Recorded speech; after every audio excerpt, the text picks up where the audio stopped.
नमस्कार सभी को। मैं नीतू सिंगला पीआरटी जीपीएस हरियाहेड़ा से। आज मैं आपके सामने अपनी हिंदी की शिक्षक संदर्शिका क्लास 3 के इस्तेमाल करने के बारे में कुछ बातें आपके साथ शेयर करने जा रही हूँ। शिक्षक संदर्शिका में जो हमारी हिंदी टीचिंग है, इसमें हमें सप्ताहवार अलग अलग बिल्कुल हमारे काम जो करना है बिल्कुल स्पष्ट तरीके से समझाया गया है डे वाइज। और जैसा कि हमारी ट्रेनिंग में भी हमें बताया गया था कि हमारे इस में जो दिन है, हमारे पहले 4 दिन हम उसमें काम करेंगे, फिर उसके बाद हम जो है पुनरावृत्ति करेंगे और लास्ट दिन मैंने सीख लिया जो है उसके ऊपर काम करेंगे। अब इसी से करते हुए मैंने एक बच्चे की अपनी कक्षा की वर्कबुक सामने रखी है, जिसमें कि अभी हमारा करंट जो वीक चल रहा है, आप देखें ये है। इसमें हम 4 दिन काम करने के बाद ये मैंने सीख लिया। इसके अंदर ये जो आपके सामने दिख रहा है पहले शब्द है और इसके अंदर यह 10 शब्दों का है। 10 शब्दों में आप बच्चा कितने सही शब्दों को पढ़ पाता है उसके अनुसार अंक दिए जाते हैं। फिर यहाँ पे ये वाक्य का है, चेकिंग होती है कि बच्चा वाक्य किस हिसाब से और कैसे पढ़ पा रहा है। आप देख पा रहे होंगे कि इसके अंदर 10 नंबर का है और इसमें से बच्चे ने कोई एक गलती करी तो इसको 9 अंक प्राप्त हुए। लास्ट में है अभ्यास कार्य। अभ्यास कार्य भी बच्चों को इसी हिसाब से दिया गया है कि आपको बच्चों को 2 ग्रुप में बांट लिया, स्तर 1 और स्तर 2। जिन्होंने सीख लिया और जिनका सीखना रहता है या जिसमें थोड़ी कमी है, तो जो बच्चे सीख चुके हैं उनके साथ उन बच्चों का ग्रुप बनाकर कार्य कराया जाता है। और इस कार्य में भी आप देख पाएंगे कि वीक में जो हमने काम किया है उसी में से ही वाक्य लेखन अभ्यास करवाया गया है। इसी के साथ इस वर्कबुक के अंदर हमारा जैसे जैसे सप्ताहवार काम होता है, आखिरी में दिया जाता है मेरा सफ़र। इस मेरा सफ़र में जैसा कि आप देख पा रहे होंगे, हमारे 8 सप्ताह पूरे हो गए, 9वां सप्ताह का तीसरा दिन है आज। तो उस सप्ताह के अनुसार पेंसिल से बच्चे अपने जो है उसको डार्क करते हैं सर्कल कि आज हमारा ये कार्य पूर्ण हो गया है। सबने यहाँ पे सर्कल से करा हुआ है। कई बार बच्चे मिस भी कर देते हैं, पर हमें ये मेरा सफ़र का कार्य भी साथ साथ चलाना है।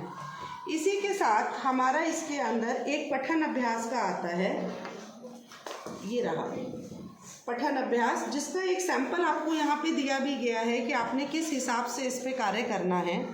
बच्चों का हमने सप्ताह के अनुसार, अब जैसा कि आप देख पा रहे होंगे कि आंकलन किया गया है पठन अभ्यास।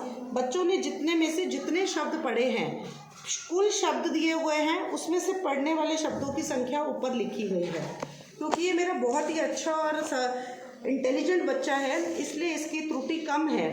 अब आप देखें कि हम सप्ताह नंबर 8 है जो हमारा पूरा हो चुका है। पठन अभ्यास डे बाय हम ये रीड करवाते हैं और उसके बाद उस बच्चे ने जहाँ तक पढ़ा है, जितनी गलती करी है, उतने शब्दों को उसमें से घटाकर हम ऊपर लिख देते हैं। जैसे मान लीजिए पहला वाला पैराग्राफ है हमारा 23 शब्दों का है, इसमें से 2 शब्द गलत हुए हैं बच्चे के, तो 21 शब्द उसने सही पढ़े हैं, तो वो हमने यहाँ पे मार्क कर दिए हैं। इसके साथ आपको ये बताना है कि हमारी इस पीजी में ये सारी चीज़ें टीचर को डे वाइज जब कार्य हो जाता है अपने सिग्नेचर करने होते हैं। और सिग्नेचर मेंशन करने के बाद आपको जो इस टाइम हमारा कार्य चल रहा है,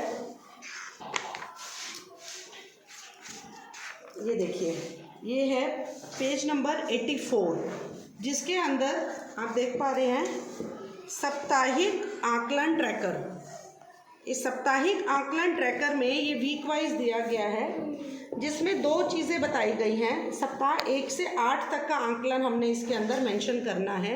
मेरा 8वें वीक का आकलन अभी रहता है, 7 वीक तक का करा गया है, जिसमें एक है डिकोडिंग और दूसरा है इसके अंदर मौखिक रूप से अभिव्यक्ति। अब इसके अंदर मौखिक रूप से अभिव्यक्ति और डिकोडिंग का क्या अर्थ है, आप ध्यान देंगे सभी।